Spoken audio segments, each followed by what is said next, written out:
Fine. ನಾನು Keshav sir ಕೇಳಿಬಿಡ್ತೀನಿ. Keshav sir, ಈ ಚಿನ್ನದ ನಾಗಾಲೋಟವನ್ನು ಮೀರಿಸುವ ದಿಕ್ಕಿನಲ್ಲಿ, ಅಂದರೆ ಅದು ಏರಿಕೆಯಾದ ಹಾದಿಲಿ ಬೆಳ್ಳಿ ಕಂಪೇರ್ ಮಾಡ್ತಾ ಇದ್ದೀನಿ ನಾನು. ಬೆಳ್ಳಿನ ಚಿನ್ನಕ್ಕಿಂತ ಜಾಸ್ತಿ ಆಗಿಬಿಟ್ಟಿದೆ ಬೆಳ್ಳಿ ಅಂತಲ್ಲ, ಚಿನ್ನ ಹೋಗ್ತಿರ್ತಕ್ಕಂಥ ಓಟಕ್ಕೆ ಕಂಪೇರ್ ಮಾಡಿಕೊಂಡು ಬೆಳ್ಳಿ ಹೋಗ್ತಿರ್ತಕ್ಕಂಥ ನಾಗಾಲೋಟವನ್ನು ನಾವು ಗಮನಿಸ್ಬಿಟ್ಟಾಗ ಬೆಳ್ಳಿ ಎದುರುಗಡೆ ಚಿನ್ನದ ಓಟ ಅಷ್ಟಿಲ್ಲ. 15,000 ಗ್ರಾಮ್ ಆದರೂ ಕೂಡ ಆ ಮಟ್ಟಕ್ಕೆ ಇದು ಹೋಗ್ತಾ ಇಲ್ಲ ಅಂಥೇಳಿ. ಏನು ರೀಸನ್ ಅಂತ ಯಾರಿಗೂ ಗೇಜ್ ಮಾಡೋಕ್ಕಾಗ್ತಾ ಇಲ್ಲ. ಕೆಲವರು ಹೇಳ್ತಾರೆ ಚಿನ್ನ ಬೆಳ್ಳಿ ಈ ಥರ ಏರಿದೆ ರೀ, ಇತಿಹಾಸದಲ್ಲಿ 2 ಬಾರಿ ಘೋರವಾಗಿ ಬಿದ್ದುಬಿಟ್ಟಿದೆ, ಇದು ಘೋರವಾಗಿ ಬಿದ್ದೋಗ್ಬಿಟ್ಟಿದೆ, ಹುಷಾರ್ ಖರೀದಿಗೆ ಇದು ಸಕಾಲವಲ್ಲ. ಯಾವುದೇ ಒಂದು ಕಮಾಡಿಟಿ, ಒಂದು ವಸ್ತು ಒಂದು ಶೇರ್ ಮಾರ್ಕೆಟಲ್ಲಿ ತುಂಬ ರೈಸ್ ಆಗ್ತಿದೆ ಅಂದಾಗ ಸ್ವಲ್ಪ ಸಾವಧಾನಿಸು. ಈಗ ನೀನು ಅದರಲ್ಲಿ ದುಡ್ಡು ಹಾಕಕ್ಕೆ ಹೋಗಬೇಡ, ಸ್ವಲ್ಪ ನಿನಗೆ ತಾಳ್ಮೆ ಇರಲಿ. ಇದರಲ್ಲಿ ಬೀಳುತ್ತವಾಗ ಏರಿದ್ದೆಲ್ಲವೂ ಇಳಿಲೇಬೇಕು ಅಂತ ಒಂದು ರೂಲ್ ಇದೆ. ಬಟ್ ನಮಗೆ ಟ್ರಂಪ್ ಆಗಲಿ, ಈ ಕಡೆ ಕ್ಸಿ ಜಿನ್ಪಿಂಗ್ ವಿಚಾರಗಳು ಬಂದಾಗ, ಯುಕ್ರೇನ್ ಬಂದರೆ, ಗ್ರೀನ್ಲ್ಯಾಂಡ್ ಬಂದರೆ, ನಾರ್ವೆ ಅಂತ ಬಂದಾಗ ಇದು ಏನು ಅಂತಲೇ ಒಂದು ಗೇಜಿಗೆ ಸಿಗ್ತಾ ಇಲ್ವಾ ಕೇಶವ್ ಸರ್ ನಮಗೆ? ಇಲ್ಲ, ಒಂದು ಎಲ್ಲ ಅಂಶಗಳಿಂದಲೇ ಅದು ಹೆಚ್ಚಾಗ್ತಾ ಇದೆ. ಒಂದೊಂದಾಗಿ ತಗೊಂಡ್ ಬರೋಣ.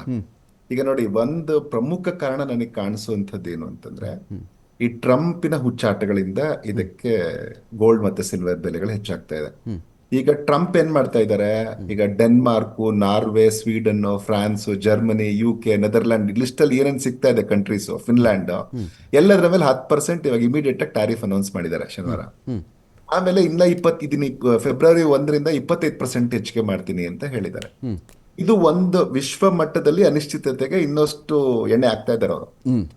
ಆಮೇಲೆ ಏನ್ ಮಾಡಿದೆ, ಈಗ ಇನ್ನೊಂದು ರಿಪೋರ್ಟ್ ಹೇಳ್ತಾ ಇದೆ ನಮ್ಗೆ, ಇಲ್ಲ ಯುರೋಪ್ ಈ ಸರಿ ಸುಮ್ಮನೆ ಇರಲ್ಲ, ಅವರು ಕೂಡ ವಾಪಸ್ ಅಮೆರಿಕ ಮೇಲೆ ಟ್ಯಾರಿಫ್ ಹಾಕ್ತಾರೆ. ಹೆಚ್ಚು ಕಮ್ಮಿ 93 ಬಿಲಿಯನ್ ಯೂರೋ ಅಷ್ಟು ಟ್ಯಾರಿಫ್ ನ ಹಾಕಕ್ಕೆ ಅವರು ತಯಾರಿ ಮಾಡ್ಕೊಂಡಿದ್ದಾರೆ ಅಂತ ಮಾಧ್ಯಮಗಳು ಹೇಳ್ತಾ ಇದೆ. ಅದರ ಜೊತೆಗೆ ನೀವು ನೋಡಿದೀರಾ, ಟ್ರಂಪ್ ಮಾತಾಡೋದೇನು ಅಂತಂದ್ರೆ, ನನಗೆ ಶಾಂತಿಯನ್ನ ಕಾಯ್ಕೋಬೇಕು ಅನ್ನುವಂತ ಇದಿಲ್ಲ, ನನಗೆ ನೋಬೆಲ್ ಕೊಟ್ಟಿಲ್ಲ, ಹಾಗಾಗಿ ಗ್ರೀನ್ಲ್ಯಾಂಡ್ ವಿಚಾರದಲ್ಲಿ ನಾನು ಈ ತರ ವರ್ತಿಸಬಲ್ಲೆ ಅನ್ನುವಂತ ಹುಚ್ಚಾಟದ ಮಾತನ್ನ ಆಡ್ತಿದ್ದಾರೆ. ಅಂದ್ರೆ ಇವೆಲ್ಲವೂ ಅನಿಶ್ಚಿತತೆಗೆ ಆಡ್ ಮಾಡ್ತಾ ಹೋಗುತ್ತೆ. ಸೊ ನೀವು ಅವಾಗ್ಲೇ ಹೇಳಿದ್ದೇನು ಅಂತಂದ್ರೆ, ಅದಕ್ಕೆ ರೀಸನ್ಸ್ ಇನ್ನು ನಾನು ನಿಮ್ಗೆ ಕೊಡ್ಬೇಕು, ಆಮೇಲೆ ಅದನ್ನ ಆನ್ಸರ್ ಮಾಡ್ತೀನಿ. ಇನ್ನೊಂದೇನು ಅಂತಂದ್ರೆ, ಈ ಸಿಲ್ವರ್ ಮತ್ತೆ ಗೋಲ್ಡ್ ಯಾವಾಗ್ಲೂ ಸೇಫ್ ಹೆವೆನ್. ನಮ್ಗೆ ಬಂಗಾರ ಅದ್ರ ಮೇಲೆ ಯಾವಾಗೂ ನಾವು ಕಮ್ಮಿ ಆಗ್ಬಿಡುತ್ತಾ ಅಂತ. ಇಲ್ಲಿವರೆಗೂ ನೀವು ನೋಡಿ, ಯಾವ್ದೋ 1-2 ಸರಿ ಅದನ್ನು ತುಂಬಾ ಕಡಿಮೆ ಆಗಿಲ್ಲ. ಇವೆಲ್ಲ ಏನಂದ್ರೆ ಮೇಲೋಗಿದ್ದೆಲ್ಲ ಕೆಳಗ್ ಬರ್ಬೇಕು ಅಂತ ಮಾತಾಡೋದು ಎಲ್ಲ ರೂಲ್ಗೂ ಅಪ್ಲೈ ಆಗತ್ತೆ. ಗೋಲ್ಡ್ ಸಿಲ್ವರ್ಗೆ ಅಷ್ಟು ಜಾಸ್ತಿ ಅಪ್ಲೈ ಆಗಲ್ಲ. ಈಗ ಮೊದಲಿಗಿಂತ ಸ್ವಲ್ಪ ಕಡಿಮೆ ಆಗ್ಬೋದು, ಬಟ್ ನೀವು ತುಂಬಾ ಎಕ್ಸ್ಪೆಕ್ಟ್ ಮಾಡಕ್ ಇಲ್ಲಿವರೆಗೂ ಯಾವತ್ತೂ ಸಾಧ್ಯ ಆಗಲ್ಲ ಗೋಲ್ಡ್ ಸಿಲ್ವರ್ ಬೆಲೆ. ಯಾಕೆಂದ್ರೆ ಈ ಅನ್ಸರ್ಟನಿಟಿ ಇನ್ನೂ ಜಾಸ್ತಿ ಆಗ್ತಾ ಇರೋದು. ಒಂದ್ ವೇಳೆ ಇದರಲ್ಲಿ ಈ ಎಲೆಕ್ಷನ್ಸ್ ಅಲ್ಲಿ ಮಿಡ್ ಟರ್ಮ್, ಅವ್ರಿಗೇನು ಎಲೆಕ್ಷನ್ಸ್ ಇದೆ ಇದ್ರಲ್ಲಿ ಅಮೆರಿಕದಲ್ಲಿ, ಆ ಸೆನೆಟ್ಗೆಲ್ಲ, ಆ ಟರ್ಮ್ ಅಲ್ಲಿ ಏನಾದ್ರೂ ಕಡಿಮೆ ಆದ್ರೆ, ಅವ್ರಿಗೆ ಅವ್ರ ಪಾರ್ಟಿದು ಕಡಿಮೆ ಏನಾದ್ರೂ ಆದ್ರೆ ಅವ್ರದ್ದು ಹುಚ್ಚಾಟಕ್ಕೆ ಕೊನೆ ಬೀಳ್ಬೋದೇನೋ. ಒಂದ್ ವೇಳೆ ಅಲ್ಲೂ ಜನ ಏನಾದ್ರೂ ಬಹುಮತ ಕೊಟ್ರೆ ಗೋಲ್ಡ್ ಇನ್ನೂ ಜಾಸ್ತಿ ಆಗತ್ತೆ ಅನ್ನುವಂಥದ್ದು ಮೊದಲನೇದು. ಇದ್ರ ಜೊತೆಗೆ ಏನು ಅಂತಂದ್ರೆ, ಈಗ ಸೆಂಟ್ರಲ್ ಬ್ಯಾಂಕ್ಗಳು ಕೂಡ ಹೆಚ್ಚು ಕಮ್ಮಿ ನಿಮ್ಗೆ 2000 ಕೋವಿಡ್ ನಂತರ ಎಲ್ಲ ಸೆಂಟ್ರಲ್ ಬ್ಯಾಂಕ್ಗಳು, ಅದರಲ್ಲೂ ನಮ್ ದೇಶನೂ ಸೇರಿಸಿ, ಆದ್ರೆ ನಾವು ಚೈನಾಗೆ ಕಂಪೇರ್ ಮಾಡಕ್ ಆಗಲ್ಲ, ಎಲ್ಲ ಸೆಂಟ್ರಲ್ ಬ್ಯಾಂಕು ಏನ್ ಮಾಡ್ತಾ ಇದಾರೆ ಅಂತಂದ್ರೆ, ಬಂಗಾರವನ್ನ ಹೆಚ್ಚು ಪರ್ಚೇಸ್ ಮಾಡ್ತಾ ಇದಾರೆ ರಿಸರ್ವ್ಸ್ಗೆ.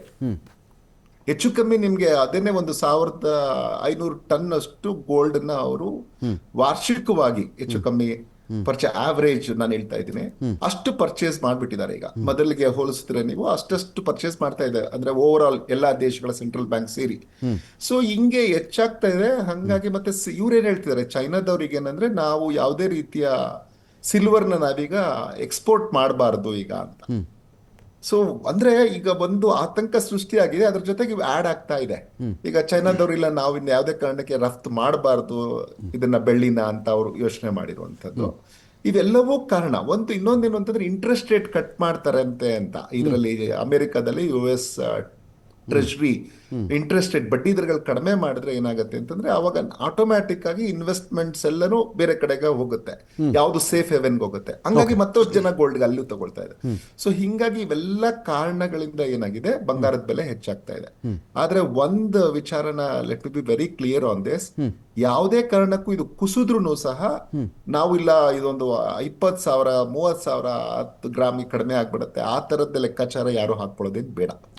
ಯಾಕೆಂದ್ರೆ ಇದು ಕಡಿಮೆ ಆದ್ರೇನು it will be very nominal. ಯಾವಾಗ್ಲೂ ಏನ್ ಹೇಳುತ್ತೆ ಅಂತಂದ್ರೆ, ನಿಮ್ಗೆ ಯಾವುದೇ ಒಂದು ಗೂಡ್ಸ್ಗೆ ಡಿಮ್ಯಾಂಡ್ ಹೆಂಗ್ ಹೆಚ್ಚಾಗಿರುತ್ತೆ, ಅದರಲ್ಲೂ ಎಸ್ಪೆಷಲಿ ಗೋಲ್ಡ್ ಸಿಲ್ವರ್ಗೆ ನೀವು ಗಮನಿಸಿದ್ರೆ, ಇದನ್ನ ಸ್ಟಾಕ್ ಮಾರ್ಕೆಟ್ಗೆ ಅಪ್ಲೈ ಮಾಡಕ್ಕಾಗಲ್ಲ ಇನ್ನ.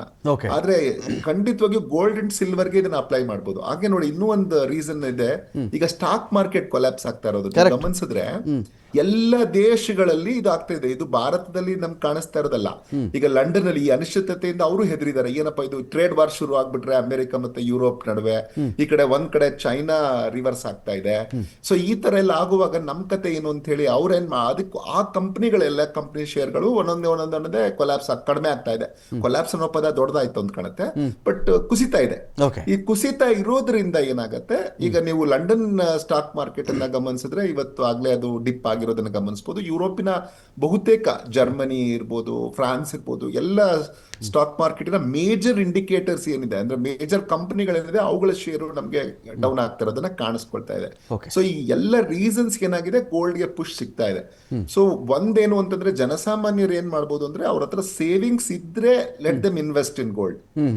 ಅದನ್ನು ಇಮಿಡಿಯೇಟ್ ಆಗಿ ಜೆವೆಲ್ರಿ ತಗೊಂಡ್ಬಿಡ್ತೀನಿ ನಾನು ಹೋಗಿ, ದಟ್ಸ್ ನಾಟ್ ಫೇರ್ ಎನಫ್.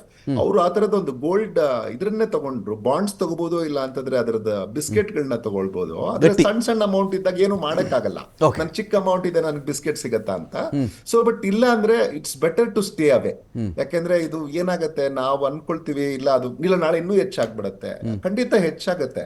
ಹಂಗಾಗಿ ನಾವು ಹಾಕೊಂಡಾದ್ರೂ ಹೋಗಕ್ಕಾಗತ್ತೆ. ಇದು ಇನ್ನೂ ಹೆಚ್ಚಾದ್ರೆ ಇದೆಲ್ಲ ಇದೆ. ಒಂದು ಎಮೋಷನಲ್ ರೀಸನ್ಸ್ ಇದೆ, ಒಂದು ನಮ್ಮ ಕಲ್ಚರಲಿ ನಾವು ಗೋಲ್ಡ್ ಕಡೆಗೆ ಒಲವಿದೆ, ಇವೆಲ್ಲವೂ ಸರಿ ಇದೆ. ಆದ್ರೆ let us also be little bit ರಾಷ್ಟ್ರಲ್ ಆಗಿ ಯೋಚನೆ ಮಾಡುವಂತದನ್ನು ಕೂಡ ಜನರು ಕಲ್ತ್ರೆ ಒಂದಷ್ಟು ಇದರದ್ದು ಆ ಮಟ್ಟಕ್ಕಾದ್ರೂ ಅದನ್ನ ಹಿಡಿದಿಟ್ಕೊಳ್ಬಹುದು ಅಂತ ಕಾಣುತ್ತೆ. ಫೈನ್. ಚರ್ಚೆ ಮತ್ತೆ ಮುಂದುವರಿಸ್ತೀನಿ. ಪ್ರೇಮಶೇಖರ ಸರ್ ಕೂಡ ಜಾಯ್ನ್ ಆಗ್ತಾ ಇದ್ದಾರೆ, ಅವ್ರನ್ನ ಮಾತಾಡ್ತೀನಿ ನಾನು.